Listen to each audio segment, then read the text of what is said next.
In this class, we are going to learn about CSS inclusion, CSS inclusion, CSS inclusion. So CSS inclusion. Remember, we are still at PAMOPS Foundation, A-Life Schools, and I'm still your friend Ahebwa Martin. This is my number and this is my email address. So we are making computing easier. CSS and HTML we are running. We first learned about HTML and now we are on CSS. So I know that you have basics right now with HTML. So let's continue.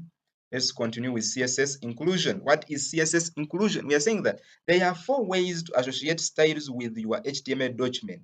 Most commonly used methods are inline CSS and external CSS. So let us see these 4 ways to associate styles with your HTML document. But most commonly used methods are inline and external CSS.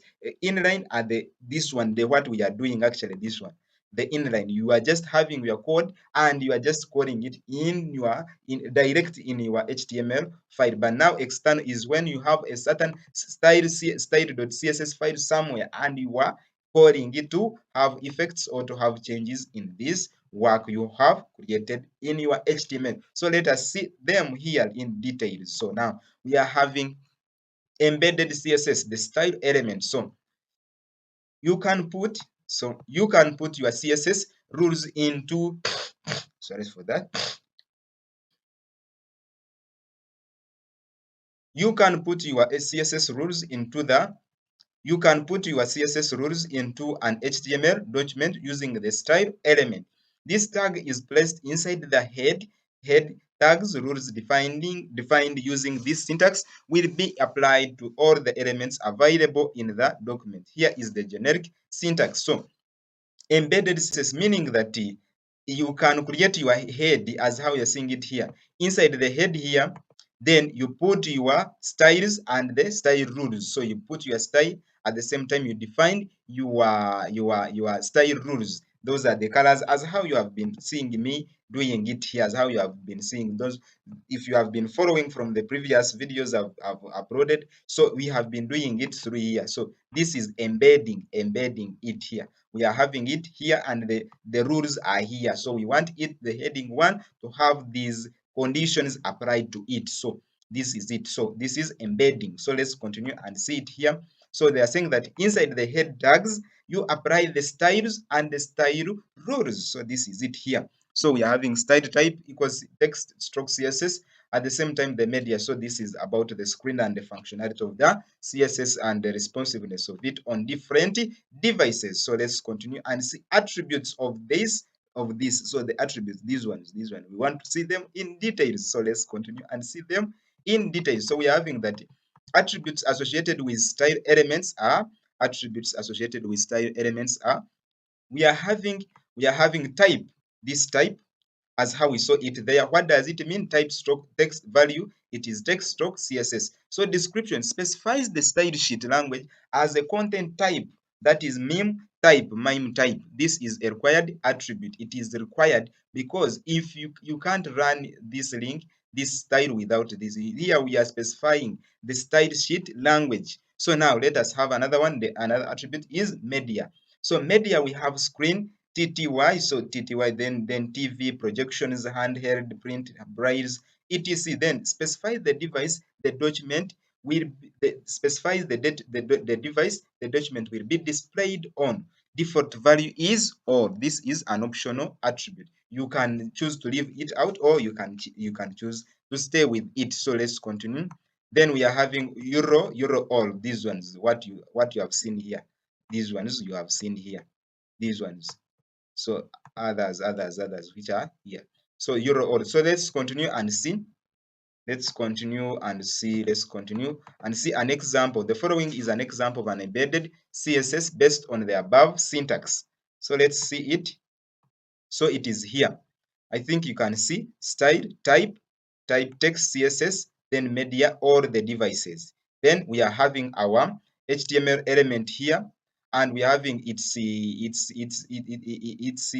property, and the property is being given a value. So it is being valued. So we are saying that heading 1 should be given, it should be turned to color, and we are specifying that it should be given a color of this code here. We can choose to give it any name, or we can choose to write the color name or the color code. So That is it. So I think let's continue. Let us continue. So we have inline CSS. Inline CSS. So inline CSS. The style attribute, we are saying that the style attribute, you can use style attribute of any HTML element to define style rules, These rules will be applied to that element only. Here is the generic example. So as you are seeing it here, we have an element, it is given a style. At the same time, we are giving style rules. So now let's define these attributes. We are going to see them. An example is here. So we are saying that this heading should be given a style, this one, and in this color. If those who have been with me, at least in video 1 about CSS, I did this. I explained about this. So this is the style you just come into your work. It just comes into your HTML. But now it means that only heading 1 will be affected by this condition, whereby we are saying that change heading 1 and style it with color, this color, and this color code. It might be blue, it might be red, it might be green, but now we are we are saying that it should be given this color. So this is a color code. So you can choose to put there red, you can choose to put there blue, green, and others what you wish to have. So this is the inline CSS. So this is what will be displayed, or this is the one that will be designed by the color. So this is the heading 1 closing tag. So let us understand the attributes within this tag.